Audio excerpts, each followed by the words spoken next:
Hello, नमस्कार बालमित्रांनो.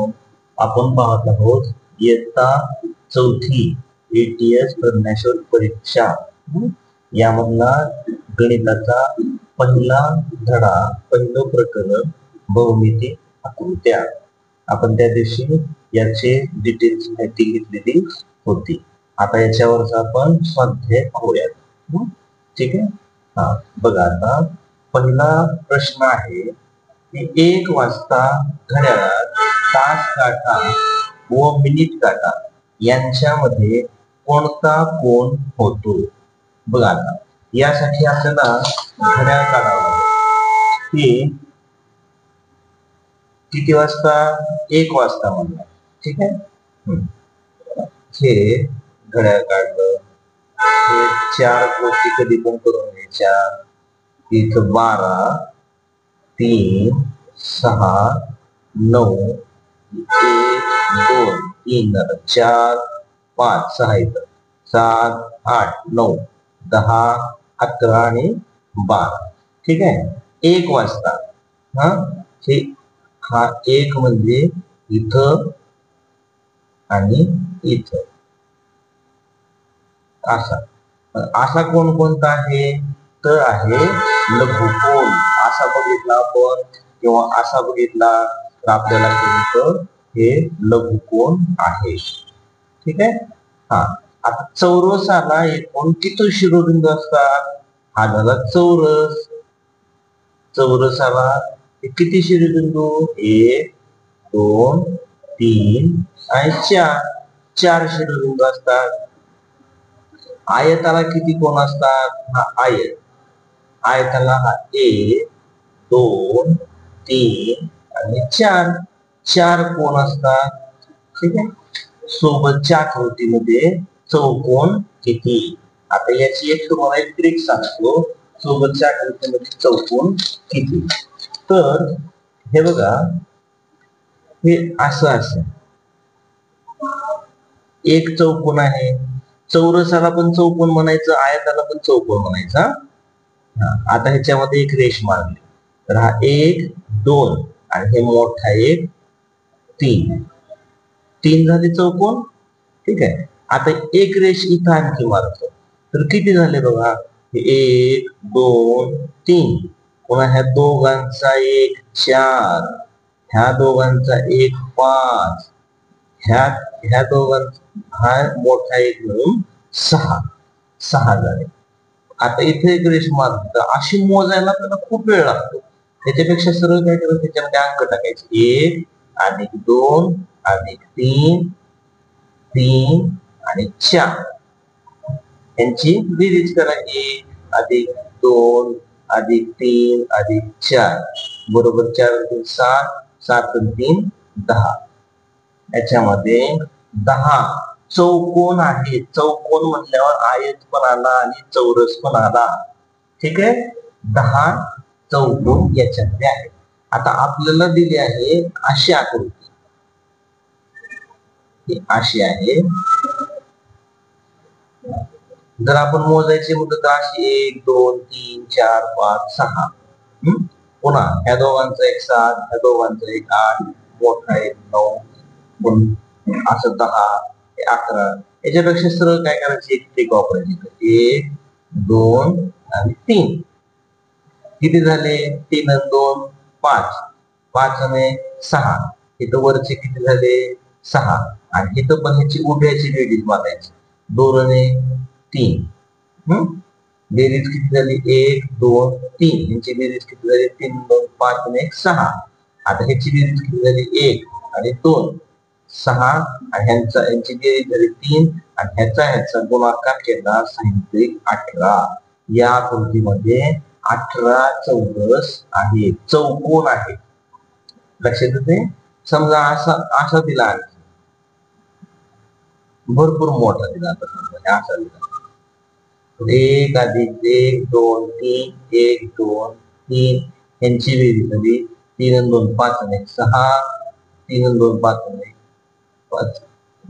3 आणि 2 5 आणि 6.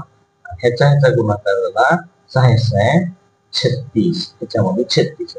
तर आता ही आपल्याला आकृती दिली होती तर याचं उत्तर आहे 18. पण इथं बहुतेक पर्यायामध्ये त्यांच्याकडून चुकला असेल किंवा राहून गेला असेल.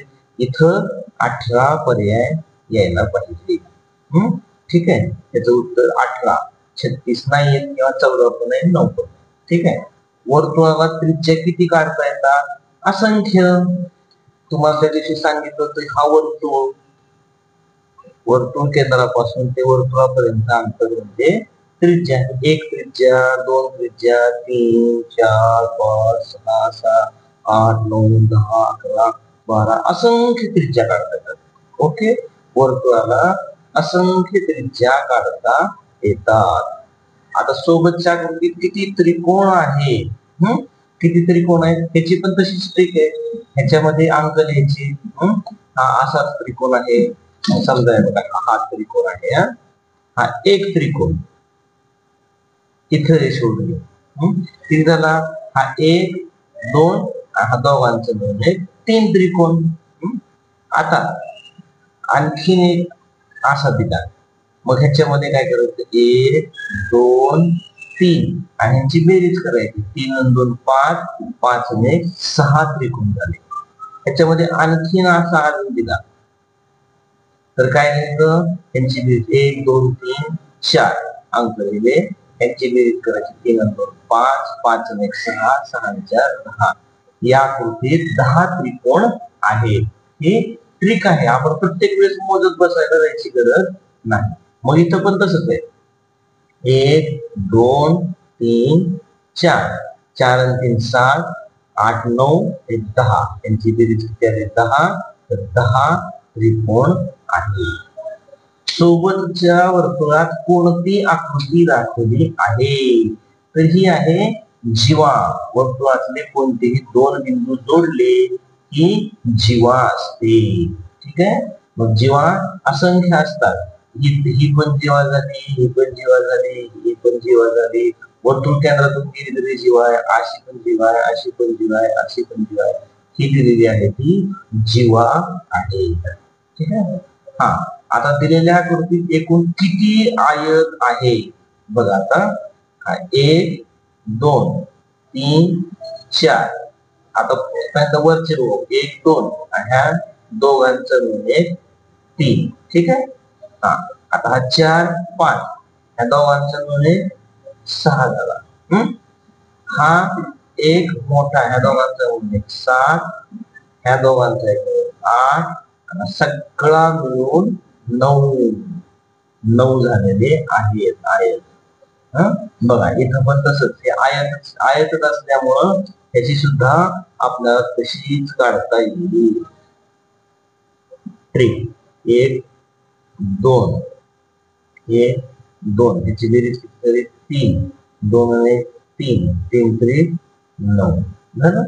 9 आयत आहेत. आणि कसे आयत काढले ते पण तुम्हाला दाखवले. अजून एकदा बघा 1, 2 ह्या दोघांचं मिळून 1, 3 झाला.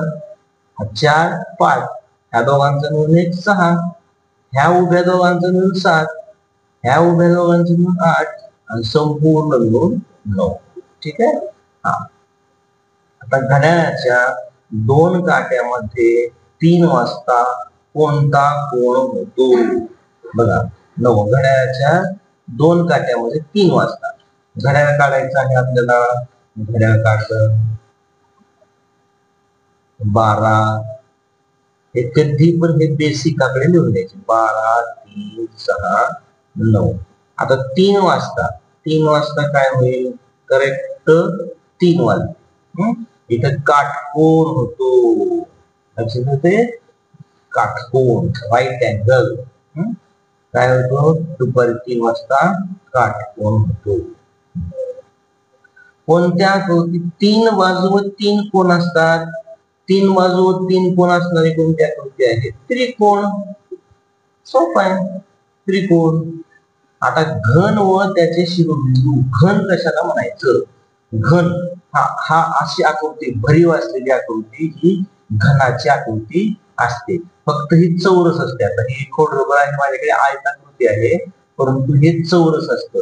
आपण ते सापशिडीचा डायस टाकतो की नाही, त्यात तो तसा त्याला म्हणायचं. तो जो असतो तो घन असतो. सापशिडीचं टाकतो त्याच्यावर एक अशा आकडे टाकले असेल 1 2 3 4 5 6 पुन्हा इकडं 8 टाकलेले असतात 1 2 3 4 5 6 7 8 असतात इकडे 2 असतात इकडे 1 असतात असा आपण टाकतो सापशिडी करताना तर तो झाला घन. घनाच्या बाजू व त्याचे शिरोबिंदू यातील फरक किती. आता हा घन दाखवतो हे घनाच्या बाजू हे घन ह्या घनाच्या बाजू किती ही 1 2 3 4 वरच्या 4 झाल्या घनाच्या बाजू 4. आता ह्या पण त्याच्या अपोजिट साइड बरं का. आता ही एक साइड झाली ही एक साइड घनाच्या 4 बाजू झाल्या 1 2 3 4 4 बाजू झाल्या. आता घनाची दुसरी त्याच्या अपोजिट साइड 5 6 7 8 8 झाल्या बाजू. आता उभ्या उभ्या उभ्या 4 असतात इकडे 1 2 आणि इकडे उभ्या 3 आणि 4. लक्षात आलं. घनाच्या ह्या वरच्या 4 खालच्या 4 4 आणि 4 8 आणि उभ्या 9 10 11 आणि 12 घनाच्या बाजू किती झाल्या 12. ठीक आहे 12 आणि शिरोबिंदू किती झाले शिरोबिंदू म्हणजे टोक. आता ही 1 2 हे बघा ही 1 2 3 आणि 4 आणि खालचे पण असेल 5 6 7 8 घनाचे शिरोबिंदू असतात 8. यांच्यातील फरक किती 12 8 गेले 4 फरक आहे. लक्षात येते. घनाच्या बाजू किती आहे 12 आणि शिरोबिंदू किती आहे 8. 12 8 गेले 4. हाताचा अंगठा सोडून इतर बोट बोटातील कोणत्या प्रकारचा कोन असतो. आता हा हाताचा अंगठा आणि इतर 2 बोट हे जे आहे तो हा आहे काटकोन. मग अंगठा व हे सोडून आता हा अंगठा हा सोडून मग किती कोणता झाला लघुकोन. हा पण कोणता होतो बघा हा असा असा लघुकोन हा असा असा लघुकोन. अंगठा व बोट तर्जनी याच्यामध्ये काय झाला काटकोन होतो. अंगठा सोडून म्हणले आहे का नाही. अंगठा सोडून जे 2 बोट असतात त्याच्यामध्ये होता काटकोन नाही लघुकोन. ठीक आहे. हा एक पेज पाहिलेला आहे आपण. काय अडचण असली तर मला नक्की सांगा आणि व्हिडिओ तुम्ही काळजीपूर्वक पहा. प्रश्न लिहा त्याचे उत्तर लिहा. एक छान अशी तर वही करा. लिहिण्यानं प्रत्येक प्रश्न लिहिल्यानंतर तुम्हाला समजेल काय केलं आहे काय नाही. आपलं उन्हाळ्यामध्ये 4थीचा हा पूर्ण अभ्यासक्रम आपल्याला पूर्ण करायचा आहे. ठीक आहे. थँक्यू.